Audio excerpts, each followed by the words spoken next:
آج ہم کچھ دیر کے لیے آزادی پر غور کرنے والے ہیں کہ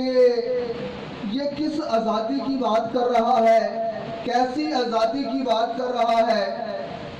جب ہم پرانے عہد نامہ کو پڑھتے ہیں تو وہاں پر بھی ہمیں ایک آزادی کا ذکر ملتا ہے۔ آپ سب جانتے ہیں کہ بنی اسرائیل قوم جو ہے وہ ملک مصر کی غلامی کے اندر تھی۔ جس نے بنی اسرائیل کی غلامی کو پڑھا، جس نے ہسٹری میں اس غلامی کے بارے میں دیکھا، تو وہ غلامی کے بارے میں کافی ساری چیزوں کو بیان کر سکتا ہے کہ کس طرح سے ان پر ظلم کیا جاتا تھا، کس طرح کے کام ان سے لیے جاتے تھے، اور یہاں تک کہ ان کی مزدوری بھی ان کو پوری نہیں دی جاتی تھی، کھانے کے لیے بھی ان کے پاس کچھ خاص نہیں ہوتا تھا۔ اسی طرح جب ان پر غلامی میں اور زیادہ سختی کی گئی تو سختی کی انتہا یہ تھی کہ ان کے فرزند نرینہ جو ہیں وہ مار دینے کا حکم تھا کہ جو ان میں لڑکے پیدا ہوں ان کو زندہ نہیں چھوڑنا۔ یہ ایک غلامی کا درجہ تھا جس میں بنی اسرائیل قوم جو ہے غلام تھی، اور پھر خدا نے اپنے بندہ کو بھیجا جو خداوند کا پیغام لے کر گیا کہ میرے لوگوں کو جانے دے۔ تو ایسا ہوا، خداوند نے بنی اسرائیل قوم کے لیے پرانے عہد نامہ میں اپنے ہاتھ کو بلند کیا، بڑے زور بازو سے بنی اسرائیل قوم کو ملک مصر کی غلامی سے نکال کر لایا۔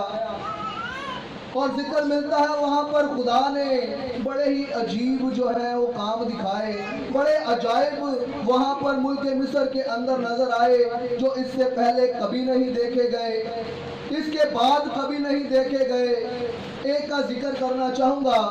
کہ جب خداوند نے انہیں ملک مصر سے نکالا تو ان کے لیے سمندر کو دو حصوں میں تقسیم کر دیا گیا، اور بنی اسرائیل قوم کو خدا نے اس سمندر میں سے نکال کر آزادی بخشی اور اس کو آزاد کیا، اور اس کے دشمن جو اس کے خلاف تھے، جو اسے مار ڈالنا چاہتے تھے، بنی اسرائیل قوم کے سامنے سمندر میں غرق کر دیے گئے اور ان کا نام و نشان مٹا دیا گیا، اور انہیں وہاں سے کیا ملی جی؟ آزادی دی خدا نے۔ اور وہ آزادی کو کچھ آگے جا کر سیلیبریٹ کرتے ہیں، وہ ناچ ناچ کر، وہ گا گا کر خداوند کا شکر ادا کرتے ہیں کہ خدا نے کیا کیا، انہیں غلامی کے اندر سے چھڑا لیا ہے۔ جو لوگ غلامی کے اندر ہیں وہ جان سکتے ہیں کہ غلامی کیا چیز ہے،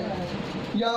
غلام کہتے کس کو ہیں۔ نہ تو غلام اپنی مرضی کا کھانا کھا سکتا ہے،